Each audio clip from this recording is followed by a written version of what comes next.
saya Vista Harley dengan NIM 183. Saya Muhammad Fauzi, NIM 185. Saya Nur Hamidah dengan NIM 188. Saya Miftahul Jannah dengan NIM 193. Kami dari kelompok 4 mata kuliah Budaya Alam Minangkabau dengan dosen pengampu Dr. Andes Bapak Zulfahmi HBS Home.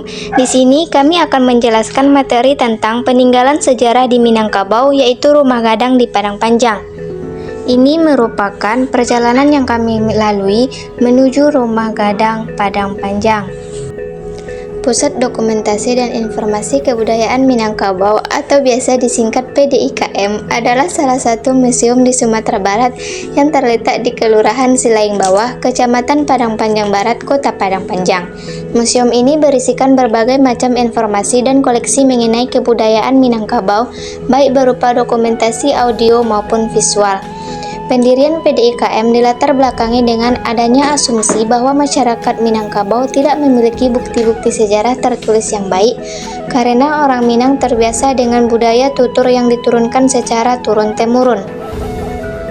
Untuk melestarikan dan mendekatkan dokumen tentang kebudayaan Minangkabau, Mustanil Arifin, mantan Menteri Koperasi Republik Indonesia pada masa Orde Baru, berinisiatif untuk mendirikan sebuah lembaga non-profit berupa wadah untuk menghimpun berbagai dokumen dan informasi tentang kebudayaan Minangkabau. Abdul Hamid yang hampir sepanjang hidupnya mengabdi pendidikan di Sumatera Barat dimintakan perhatiannya untuk menjajaki didirikannya lembaga ini, dan kemudian pada 8 Januari 1988 didirikanlah Yayasan Dokumentasi dan Informasi Kebudayaan Minangkabau atau YDIKM. Untuk pencapaian tujuannya, YDIKM mendirikan sebuah wadah yang diberi nama Pusat Dokumentasi dan Informasi Kebudayaan Minangkabau atau PDIKM. PDIKM sendiri bertujuan untuk memberikan informasi mengenai kebudayaan Minangkabau dan mengumpulkan berbagai macam literatur dan dokumentasi audio dan visual. Museum PDIKM ini juga merupakan bangunan yang memiliki bentuk rumah gonjong sebagai karakteristik budaya Minangkabau. PDIKM sebagai warisan budaya lokal, bangunannya memiliki ukiran yang indah dan khas serta memiliki makna, arti, pesan, dan fungsi yang kuat dalam budaya Minangkabau. Sampai yang kedua, Makam Tantejo Gorhono, Desa Wisata Paryangan, Desa Terindah, Kabupaten Tanah Datar, Sumatera Barat. Tantejo Gorhono merupakan susunan yang dipercayai masyarakat Minangkabau sebagai asli pertama di rumah tradisional mereka, Rumah Gadang.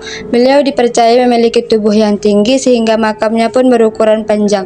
Makam Tantejo Gorhono sendiri memiliki mitos unik di mana panjangnya tidak dapat diukur karena setiap dilakukan pengukuran hasilnya selalu berbeda-beda. Sebagian timur bagian kawasan makam Eko terdapat kursi batu dan disusun 8 buah dan menandakan jumlah nenek mamak dan 8 nenek mamak yang 8. Tampak tersebut juga sebagai balai panjang. Batu Batikam adalah salah satu benda cagar budaya bersejarah di Jorong Dusun Tuo, Nagari Limaukaum, Kecamatan Limaukaum, Kabupaten Tanah Datar, Provinsi Sumatera Barat. Jika diartikan ke dalam bahasa Indonesia, batu batikam berarti batu yang tertusuk.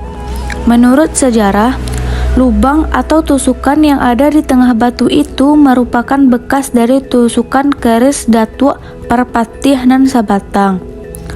Luas situs cagar budaya Batu Batikam adalah 1.800 meter persegi. Dulu berfungsi sebagai medan nan bapaneh atau tempat bermusyawarah kepala suku. Susunan batu di sekeliling Batu Batikam seperti sandaran tempat duduk berbentuk persegi panjang melingkar. Pada bagian tengah terdapat batu batikam dari bahan batuan andesit 55 x 20 x 40 cm dengan bentuk hampir segitiga. Prasasti Batu Batikam menjadi salah satu bukti keberadaan kerajaan Minangkabau di zaman Neolitikum. Pagaruyung pada mulanya di Bukit Batu patah dan terbakar saat terjadi Perang Padri pada tahun 1804. Istana baru sempat dibangun kembali tetapi terbakar pada tahun 1966. Istana baru dibangun lagi pada tahun 1976.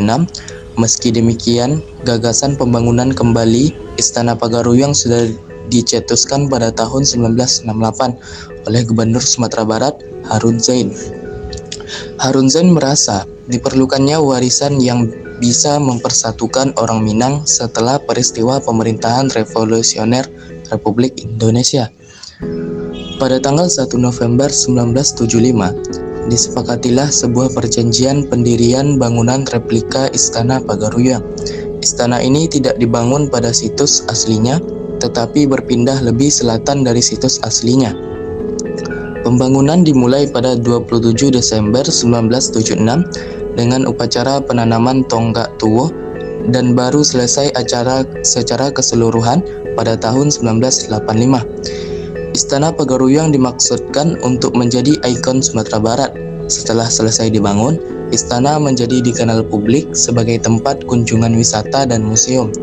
Istana Basa Pagaruyung asli dibangun seluruhnya dengan batang-batang kayu, adapun bangunan saat ini sudah dibangun dengan struktur beton modern. Meski demikian, Istana Basa Pagaruyung tetap dibangun dengan mempertahankan teknik tradisional dan material kayu yang dihias dengan 60 ukiran yang menjelaskan filosofi dan budaya Minangkabau. Ukiran yang didominan di istana ini adalah ornamen ukiran bunga-bunga dan dedaunan. Istana ini memiliki 3 lantai dengan 72 tiang dan gonjong sebagaimana pada umumnya rumah gadang, tapi dengan lebih dari 100 replika furnitur dan artefak antik Minang yang bertujuan agar istana dihidupkan kembali sebagai pusat budaya Minangkabau serta objek wisata di Sumatera Barat.